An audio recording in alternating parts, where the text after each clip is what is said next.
We're loaded for Florida, where it's going to be warm. Stay tuned.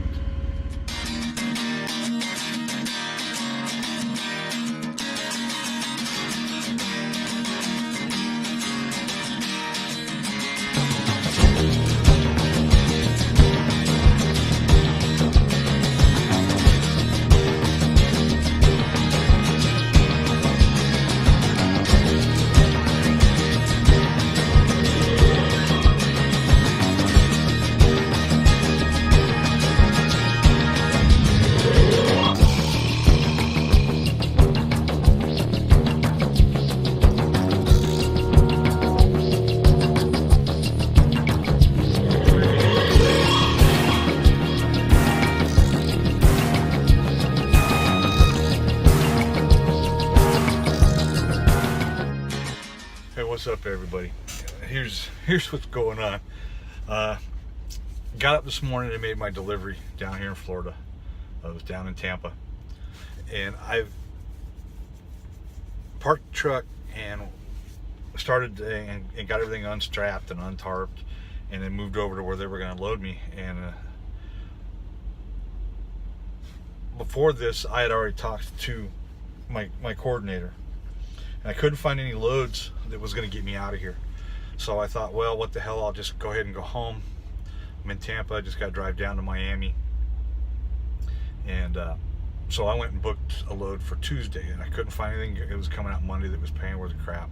So I went and booked a load for Tuesday. I'm like, fine, I'll go home and be home until Monday, come back up here and pick up a load. Well, as I said, where I unstrapped at, they had noticed that I was leaking antifreeze. So the guy comes over and says, hey, you know, your truck's leaking antifreeze. So I popped the hood, and sure enough, I'm leaking antifreeze. Now, I would have probably taken it down to Miami to get fixed, except for when I had my clutch done down there. They told me they were 3 days behind schedule, but it would only take them a day to do the work. So I'm figuring, okay, 4 days. And it actually ended up being 10 days later. So I was like, nah, I ain't doing that. So I drove up to Wildwood, and there's a TA there, and I went in and talked with them, told them, look, I got a coolant leak, and need to have you guys take a look at it and get it fixed. They said, well, it won't be till much later tonight. And then I heard the lady ask if there was a certain gentleman that was there, and the girl said no, and so she says, well, it's really not going to be till later. So I'm like, all right. So I went in and ate.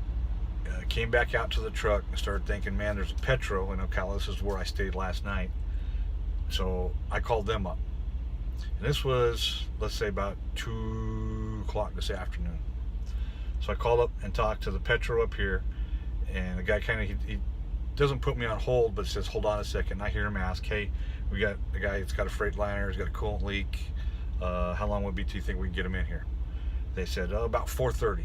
I was like, all right. So I said, look, I'm down here. I told them where I was at, and I'll shoot up to Ocala, and I'll be there before 4:30. And I said, do you need my information? He says, nah, just check in as soon as you get here. Okay. So on my way here, my phone rings. It's Wildwood, telling me to pull into door 1. I tell them, hey, look, you guys said it wasn't going to be till late tonight, so I went ahead, and I'm on my way up here. So I'm like, all right, we'll take you out of the system. Okay. So I get up here, and it is going on 6 o'clock, and I'm still not in to get the truck fixed. So, and on top of that, I drove basically 80 miles, more than that, north of Tampa, and my load still doesn't pick up till Tuesday. So it looks like I'll be sitting here for 4 days. There's no reason to drive all the way back down to Miami to turn around and come all the way back up here.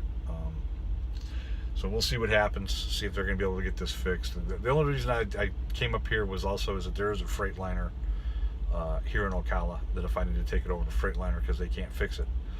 I seen where it was finally leaking from. It's another piece of damn plastic. I don't know if it's just the O-ring that's on this plastic piece that cups to the engine. I'm hoping that's all that it is and they can fix it. If not, then they're going to have to get a part and so forth. So we'll see what happens. But the adventures of trucking just never end. So I'll check back in with you guys a little bit later. Be safe.